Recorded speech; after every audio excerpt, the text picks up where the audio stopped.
الرحمن الرحیم۔ آج موقع ملا، مدارس کے بچے آئے تھے، انہوں نے اسپیچز کی، تقاریر کی اردو میں سیرت حضرت ابوبکر صدیق رضی اللہ تعالیٰ عنہ کے بارے میں۔ بہت مزہ آیا ان بچوں کی جو تقاریر سنی ہے۔ کچھ دیر کے لیے وہاں پر موجود رہا، پھر مجھے آنا پڑا۔ تو اس حوالے سے میرے خود بھی وہ کوشش ہے کہ میں بھی کچھ بات کر سکوں۔ آپ رضی اللہ تعالیٰ عنہ کی شان میں 5 جنوری کو یہ ابھی جو گزرا ہے اس کی ان کی رحلت کا دن تھا۔ ضمناً یہاں ایک بات کروں کہ نبی پاک صلی اللہ علیہ وسلم کی رحلت کے وقت، چونکہ ہم موت سے ڈرتے ہیں، متاع دنیا ہمیں کھینچتی ہے، اور نبی پاک صلی اللہ علیہ وسلم کو ایک جسے کہتے ہیں آپشن بھی تھا، لیکن انہوں نے اللہ کے پاس جانا منظور کیا۔ لیکن جو ہم موت کے پیچھے، موت کے خوف سے ڈرتے ہیں، حالانکہ اس وقت اگر عزیز تو سب ہوتے ہیں، سبھی عزیز ہوتے ہیں، لیکن اگر ہم تھوڑی سی بھی کیٹیگری بنائیں رشتوں کی، تو اس میں اگر زوجات میں جائیں تو حضرت عائشہ رضی اللہ عنہ سب سے چہی تھی، اور اس طرح بیٹیوں میں حضرت فاطمہ رضی اللہ عنہ، اور اسی طرح ساتھیوں میں حضرت ابوبکر صدیق رضی اللہ عنہ۔ ان کو چھوڑ کر کے اللہ کے پاس جانا کہ بس پھر ان کے ساتھ فزیکلی جس طرح کہتے ہیں کہ میٹنگ یا ان کے ساتھ ملنا یا یہ ناممکن ہو۔ اس میں جو ساتھی ہے وہ کون تھے؟ حضرت ابوبکر صدیق رضی اللہ عنہ۔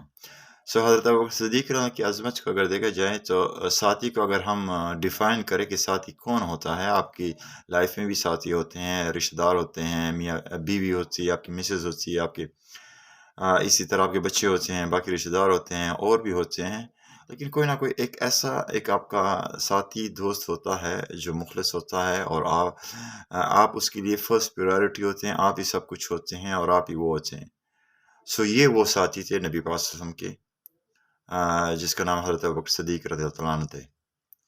اور اگر فضیلت کی بات کی جائے، اہلیت کی بات کی جائے، قابلیت کی بات کی جائے، اخلاص کی بات کی جائے، کسی بھی حوالے سے بات کی جائے، اگر پہلے کیٹیگری میں حضرت ابوبکر صدیق رضی اللہ کا نام آتا ہے، اس کی کئی وجوہات ہو سکتی، لیکن جو سب سے عظیم ترین اور بڑی ہے، جو جتنی بھی ہے وہ تو ہوتے رہتے ہیں، سب سے بڑی ہے کہ نبی پاک صلی اللہ علیہ وسلم اس دنیا میں اللہ تعالیٰ کا پیغام لائیں۔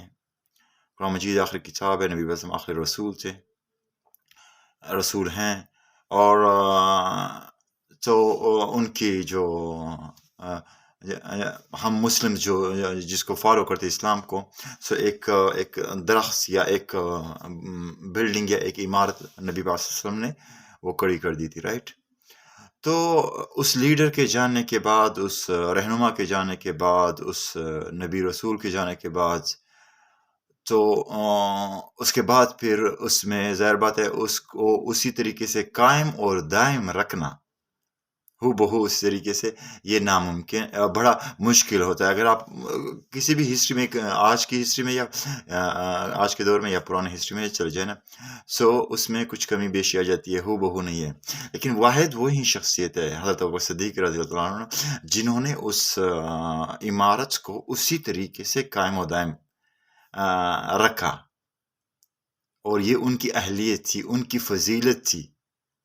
اس کے علاوہ شاید میں کہہ سکتا ہوں کہ شاید ممکن نہیں تھا کہ کوئی اور اس کو اس طریقے سے اسلام کی جو عمارت جو کھڑی کی گئی ہے اس میں شاید کچھ کمی بیشی آ جاتی یا وہ آ جاتی، لیکن اللہ تعالیٰ کو یہی منظور تھا۔ یہ سب سے بڑی وہ ہے۔ only the one person who was able to do it was حضرت ابوبکر صدیق رضی اللہ تعالیٰ عنہ۔ یہ ان کی افضلیت، ان کی فرسٹ پریارٹی کہ وہ آن دا فرسٹ وہ ہیں۔ اس کے بعد نبی پاک صلی اللہ علیہ وسلم کے جانے کے بعد نا شخصیت پرستی کی جو انہوں نے اسپیچ کی ہے، حضرت عمر فاروق عنہ کے ہاتھ سے تلوار گر گئی ہے کہ we pray to Allah and he is alive. Okay, and this was the message. یہ جو میسج تھا اسلام اور دین جو نبی پاک صلی اللہ علیہ وسلم نے کرا، اسی کو ہم نے آگے لے جانا ہے، اور اس میں جو ویک تھے یا کسی بھی حوالے سے تھے، جن کی کوئی ہسٹری میں نیمز نہیں ہے، جنہوں نے یا نماز کا انکار کیا ہے، خصوصاً زکوٰۃ کا جنہوں نے انکار کیا وہ کیا، تو حضرت ابوبکر صدیق رضی اللہ عنہ واز the one کہ جنہوں نے اس کے خلاف وہ کیا ہے، کیونکہ وہ رہنما مثلا چلے گئے تو شاید کچھ گنجائش یا وہ بن گئی، لیکن ہی واز the one. سو نبی حضرت ابوبکر صدیق رضی اللہ عنہ کی جو اولیت ہے وہ اسی بنا پر ہے.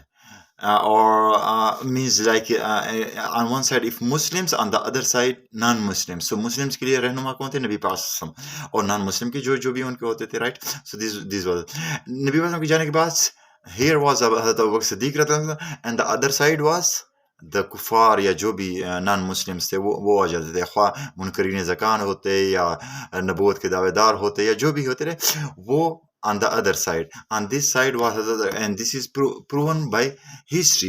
So he is the first one.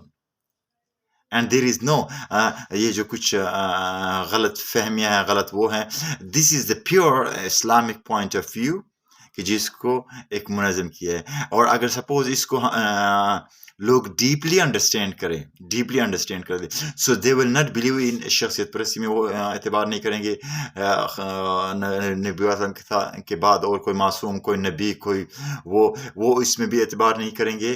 And they will just follow Islam کو. اس کو جب آپ حضرت ابوبکر صدیق رضی اللہ عنہ کی سیرت کو اور اس کی جو فرسٹ پریارٹی ہے اس کو اگر ہم واقعتاً اسٹڈی کریں گے، سو ہی کمز آن ٹاپ. سو یہ اسلام نبی پاک صلی اللہ علیہ وسلم کی صحبت تھی جو چلی آ رہی تھی. اینڈ ایز نبی پاک صلی اللہ علیہ وسلم was pure from the day one before prophethood was given to him.